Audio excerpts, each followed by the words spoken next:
Beleza, vamos fazer aqui começa o vídeo da ducha elétrica Advance de 220 volts, 7500 watts, branco da Lorenzetti. Incrível, cool.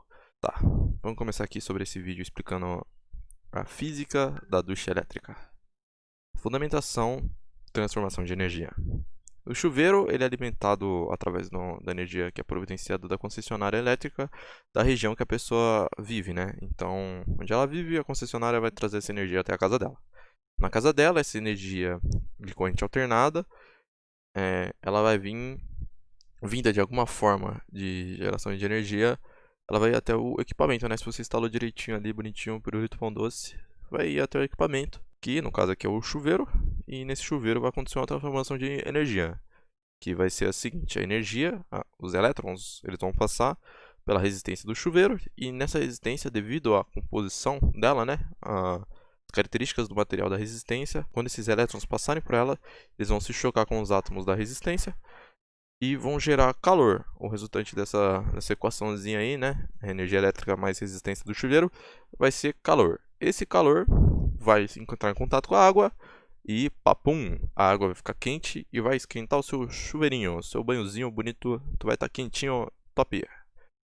Fundamentação, unidades de medidas. Atribui significado aos conceitos das principais unidades de medidas elétricas, tensão, corrente, resistência e potência, bem como reconhece a presença destes conceitos em situações cotidianas. Analisando como exemplo o equipamento. Bem, a gente tem a tensão. No equipamento é 127 volts ou é 220, você pode usar das duas maneiras, mas bem, aqui já recomendo tu usar 220 porque aqui já fala que a ducha elétrica é 220. É bom você usar 220 porque senão 220. Atenção, o que é tensão? O que é esses 220 volts? Tensão é aquela história lá dos opostos se atraem. A força da atração de elétrons de acordo com a diferença da polaridade calculada em volt, ou seja, quando um lado tem apenas prótons sem elétrons nenhum, então com falta de elétrons está positivo, e o outro lado tem muito elétrons, está negativo. Quando eles são colocados num circuito fechado de fios, quando você liga um ao outro, gera essa diferença de potencial e eles vão ser atraídos, né? Tem essa força de atração dos elétrons de positivo e negativo. Então o negativo vai ir em direção ao positivo e vai acontecer essa movimentação de elétrons. Os elétrons vão ir até o lado positivo, né? O negativo vai tentar se juntar ao lado positivo. Já falei isso umas 3 vezes. Então, essa força de atração deles é a tensão elétrica, que é calculada através do DTP e umas fórmulas lá. Só que o que a gente precisa saber é que ela é calculada na resultante, né? Na grandeza elétrica volt. Isso que importa pra gente. E isso que está ali no nosso chuveiro, que no caso é 220. Ou pode ser 210, mas é melhor você usar 220. A corrente é um movimento ordenado dos elétrons em um circuito fechado. Basicamente, quando a tensão, né, a força que vai atrair os elétrons, vai empurrar esses elétrons, eles geram corrente. Então, uma corrente elétrica, que é a quantidade de elétrons que vão estar se movimentando naquele determinado momento, né? No intervalo de tempo, quantos elétrons vão estar passando ali. Isso é a corrente. Então, é mais fácil você imaginar esses dois termos assim, essas duas grandezas elétricas, como um encanamento de casa. A gente vai ter o quê? A caixa d'água, que vai ser a nossa fonte, né? Que vai ser a concessionária. A gente vai ter a pressão da água, né? Essa pressão de água, ela é a tensão, é o que vai fazer a água se movimentar dentro do circuito, ou a gravidade, né? Pode ser um dos dois. E a corrente vai ser a quantidade de água que vai estar passando naquele encanamento, a vazão de água.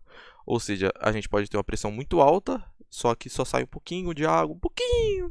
Ou a gente pode ter uma pressão baixa, só que sai muita água. Um exemplo disso é quando você tampa a boca da mangueirinha do chuveiro e sai aquele fiozinho de água. Então, essa basicamente é uma relação da tensão e a corrente, as duas se relacionam. Só que entra aí o terceiro fator de relação, que é a resistência. Ela é a força contrária à corrente, que quando os elétrons passam pelo circuito fechado, né, eles não passam, tipo assim, eles não vão, que é o material condutor, livres, né? Não é como se eles tivessem passagem de graça ali dentro daquele condutor. Tem os átomos do condutores. Então, quando o elétron passar por eles, eles vão se chocar, já que são bastante, né, digamos assim, talvez, depende da situação. Mas dependendo do número de elétrons, eles vão se chocar Eles não vão fazer uma passagem limpa, sabe? Então, quanto melhor o condutor, significa que menos resistência, né? No caso, que é essa força contrária. Então, menos os elétrons vão se chocar, melhor o condutor, no caso. Só que, no caso aqui do nosso chuveirinho, essa resistência é bastante importante, por quê? Porque se os elétrons não se chocassem com os átomos da resistência, não ia gerar calor. E esse calor não ia esquentar a nossa aguinha. Isso é a resistência, essa força, essas partículas que entram no meio dos elétrons e acabam dificultando a passagem. Isso tudo é calculado em resistência em ohms. Em corrente é calculado em amperes. Em tensão é volts. Todos eles, né, têm essa relação aí de essa relação entre eles, né, que pode ser simplificada numa fórmula que é a resistência é a tensão dividido pela corrente. E, bem, a parte de potência significa a quantidade de serviço que esse aparelho pode realizar. A gente pode olhar no selo ProSac ali, que dependendo da tensão que você colocar, ele vai ter potências diferentes, porque, como eu falei, né, a tensão tem uma ligação com essas outras grandezas, né, a resistência e a corrente. Então, se a tensão muda, logo os outros valores também vão mudar, incluindo a potência final, né, que a potência é a tensão vezes corrente.